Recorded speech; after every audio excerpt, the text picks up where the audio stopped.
Assalamualaikum warahmatullahi wabarakatuh. Perkenalkan, nama saya Anatalia Arsyanti Badarudin dengan NIM 1707622040 dari program studi S1 Pendidikan Bisnis Fakultas Ekonomi.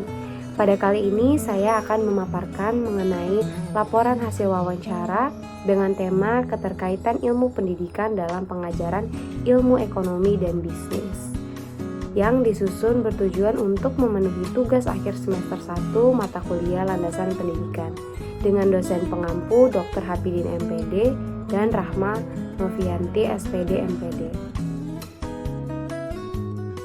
Mata kuliah landasan pendidikan merupakan salah satu mata kuliah yang diajarkan di Fakultas Ekonomi UNJ.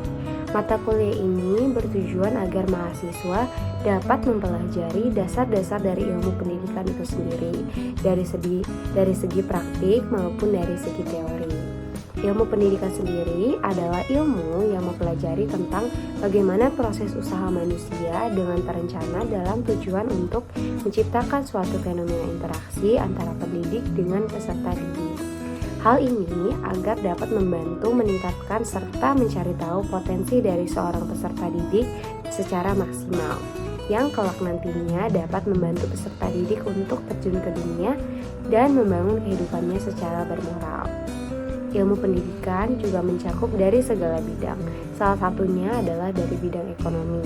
Nah, ekonomi pendidikan sendiri adalah ilmu yang mempelajari tentang bagaimana masyarakat dapat menentukan kebutuhan dan prioritasnya pada kebutuhan sehari-hari yang disebabkan oleh adanya kelangkaan dari sumber daya yang produktif, namun banyaknya permintaan serta kebutuhan yang ada. Tujuan dari laporan wawancara ini adalah untuk meneliti informasi tentang penggunaan ilmu pendidikan dalam pendidikan ekonomi dan bisnis, serta proyek dan metode apa saja yang diaplikasikan oleh guru ekonomi dan bisnis kepada para peserta didiknya. Selain itu, laporan ini dilaksanakan guna memenuhi tugas akhir semester mata kuliah landasan pendidikan. Sebelum melakukan wawancara, saya telah memaparkan beberapa pertanyaan untuk narasumber. Pertanyaan yang pertama adalah, sudah berapa lama Anda menjadi guru ekonomi? Yang kedua, menurut Anda, apakah hubungan antara ilmu pendidikan dengan ekonomi? Yang ketiga, menurut Anda, model pembelajaran apa yang efektif untuk digunakan pada pembelajaran ekonomi kepada siswa? Dan yang keempat, apakah Anda pernah membuat suatu proyek untuk siswa dalam pembelajaran Anda? Dan yang kelima, jika iya, tolong jelaskan secara rinci mengenai proyek yang Anda ciptakan agar siswa dapat memahami konsep dari bidang ekonomi. Dan yang terakhir, jika iya, berikan alasan mengapa Anda memilih proyek tersebut. Saya melakukan wawancara pada tanggal 21 Desember 2022 hari Rabu di SMA Muhammadiyah 3 Jakarta. Narasumber wawancara yang saya pilih adalah Ibu Ririn Aprilia SPD.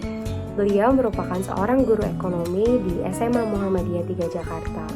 Bu Ririn Aprilia telah mengajar sebagai guru ekonomi selama kurang lebih 6 tahun hingga sekarang. Beliau merupakan salah satu lulusan pendidikan ekonomi dari Universitas Negeri Jakarta. Dari jawaban narasumber, saya telah memperoleh beberapa informasi terkait ilmu pendidikan di bidang ekonomi dan bisnis. Yang pertama, mengenai keterkaitan ilmu pendidikan dengan ekonomi, beliau menjawab keduanya merupakan suatu hal yang saling terkait. Dikarenakan, ilmu pendidikan dapat dijadikan wadah atau landasan bagi para pengajar untuk menyebar ilmu mereka mengenai materi-materi serta pengetahuan yang dimilikinya kepada para pelajar. Sedangkan ekonomi sendiri adalah ilmu yang sangat dekat dan dibutuhkan oleh manusia, yang nantinya juga akan digunakan untuk dapat bertahan hidup di dunia luar. Oleh karena itu, ilmu pendidikan dapat membantu para siswa untuk mengetahui secara rinci tentang konsep dari ekonomi itu sendiri. Kemudian, Bu Ririn menyebutkan mengenai model atau metode pembelajaran yang digunakan. Ia menjawab metode atau model pembelajaran yang digunakan sangatlah variatif. Tiap-tiap metode yang digunakan sesuai dengan kebutuhan masing-masing dari materi atau kegiatan yang sedang berlangsung. Namun, jika kita mengacu pada kurikulum yang sekarang tuntutannya adalah anak diharuskan mandiri dan mengeksplor materi dengan kemampuan yang dimilikinya. Nah, biasanya model pembelajaran yang biasa beliau gunakan adalah PBL atau Project Based Learning dan dikombinasikan dengan Discovery Learning. Yang dimaksud dari Project Based Learning itu sendiri adalah model pembelajaran yang menggunakan masalah sebagai acuan agar dapat memantik keingintahuan anak, hingga akhirnya menyelesaikan masalah serta memberikan informasi dari masalah tersebut.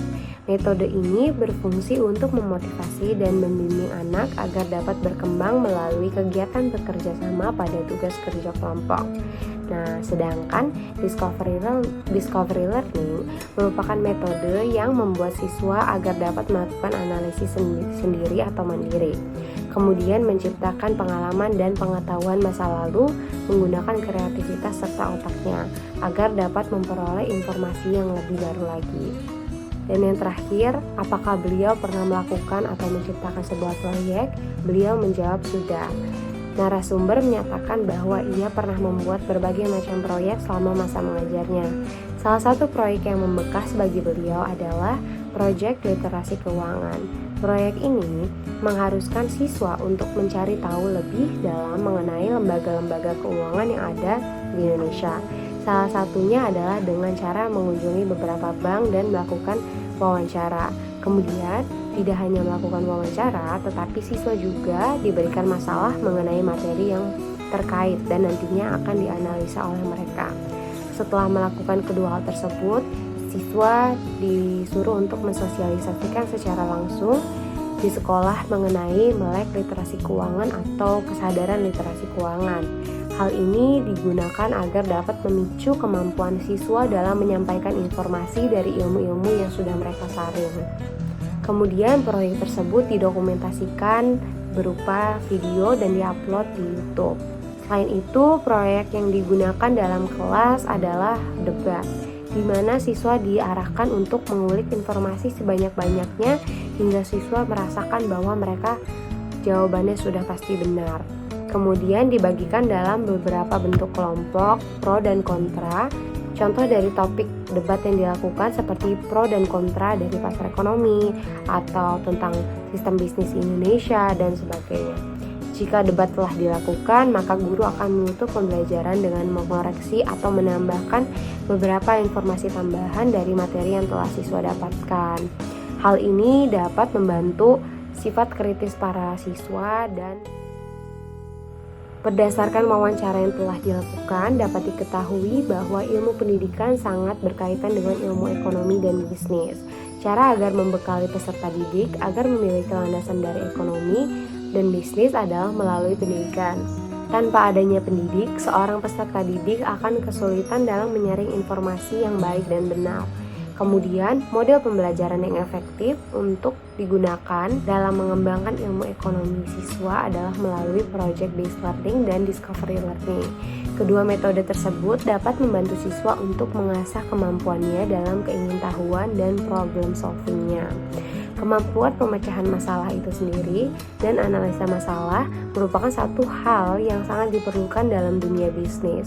Dikarenakan seorang pengusaha harus memiliki kemampuan dalam memecahkan berbagai masalah pada usahanya, serta kritis dalam tiap-tiap aksi yang ia ambil. Oleh karena itu, pendidikan ekonomi dapat membantu siswa untuk memiliki bekal-bekal menjadi seorang pengusaha bisnis. Kemudian, saran dari saya setelah melakukan wawancara tersebut adalah diharapkan pendidik dapat terus melatih dan mengajar peserta didik dengan terus mengembangkan berbagai macam metode pembelajaran sesuai dengan kebutuhan peserta didik. Kemudian, bagi peserta didik sendiri diharapkan untuk selalu terbuka terhadap informasi dan hal baru dan meningkatkan sikap keingintahuan dan kreativitas yang dimilikinya. Berikut adalah contoh-contoh proyek dari narasumber.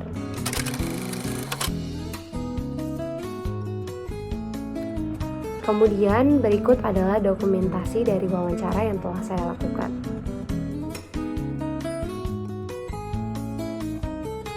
Terima kasih atas perhatiannya. Wassalamualaikum warahmatullahi wabarakatuh.